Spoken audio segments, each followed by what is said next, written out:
in preparing for today's session, I actually talked to several of your members, and I asked them what excuses were holding them back from living the lives of their dreams. And I came up with a top 10 excuses list for Nabo, Delaware. Okay? Now, I'm not David Letterman, so I've only got a top 5 list, but let me share with you the top 5 reasons your members have for not pursuing their dreams. See which of these you relate to.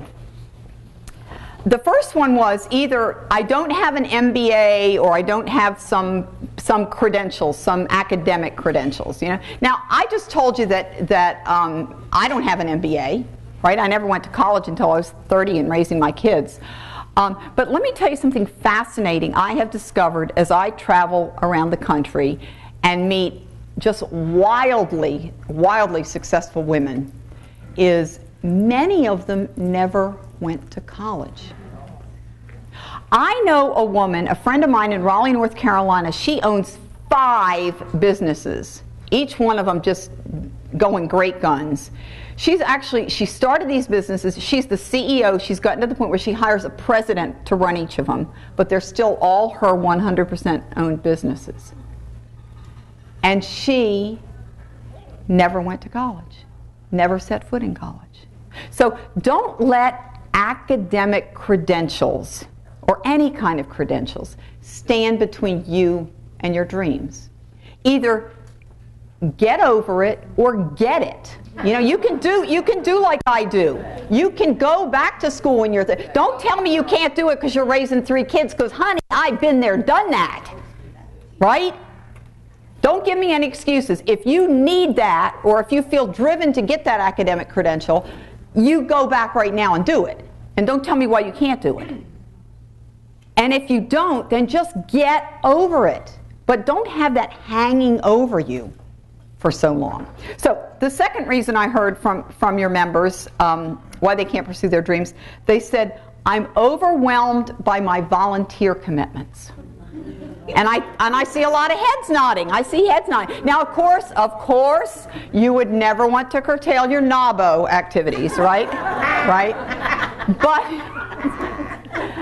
But what other things are you doing that maybe when you started 5 years ago you were really fired up about, and you've just gotten kind of in this loop and you don't find it fulfilling and you don't want to be... You know what? Just jettison that stuff. Get those things out of your life that you're wasting time on, that don't have any value to you or your business or your dreams. Now, the third excuse I heard was, I don't have time for sales and marketing. I don't have time for sales and marketing. I guess these women think that the tooth fairy is going to come in the middle of the night, right? Put AstraZeneca right under their pillow there. Here it is, right? Put Johnson & Johnson right under their pillow.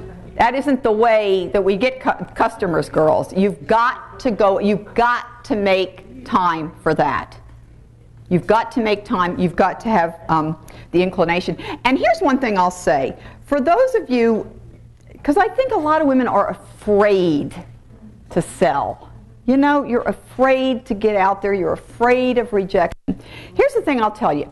If you have a product or service that has value to the customer, if you're selling something that's going to make a difference in my business or my life, how dare you not give me the opportunity to buy it? How dare you? If you can improve my business or my life, why would you not share that with me? So don't be afraid if I'm going to tell you no. Yeah, a really high percentage of people may tell you no.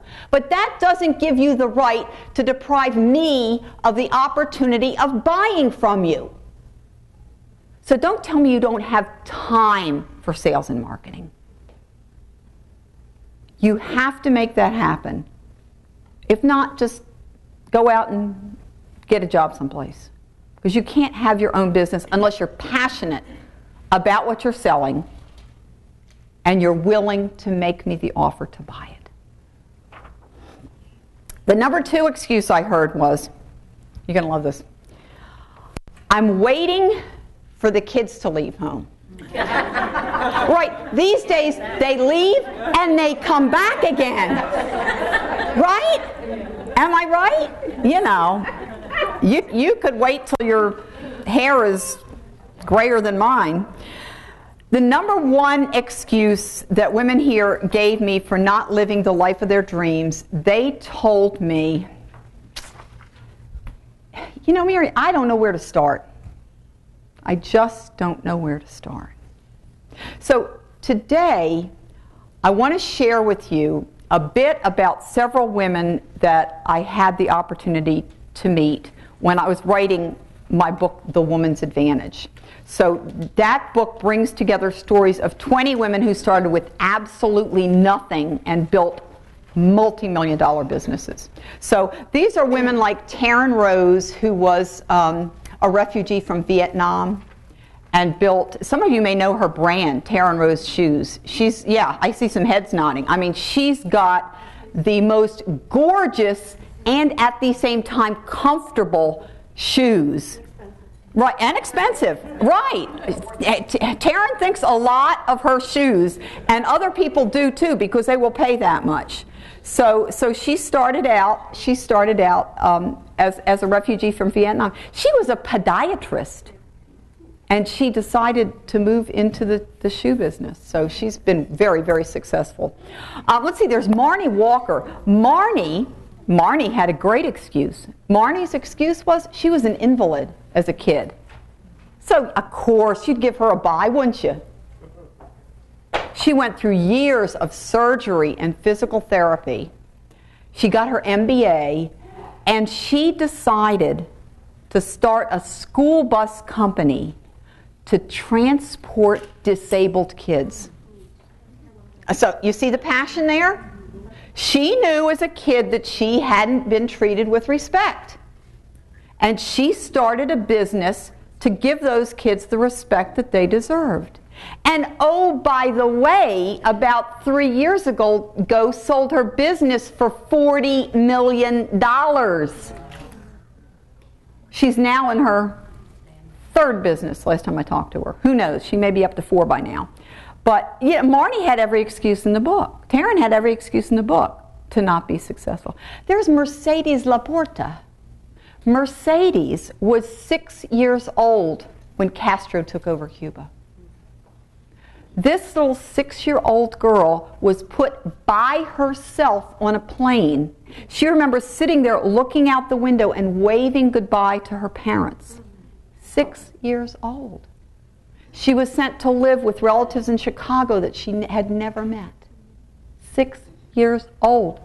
Oh, and did I tell you she didn't speak any English? Right? Today, Mercedes, who I count as my dear, dear friend, today Mercedes owns an electrical supply company in Miami, just closed a $20 million deal with American Airlines. She had an excuse, right? Right? We all have excuses. We all have excuses.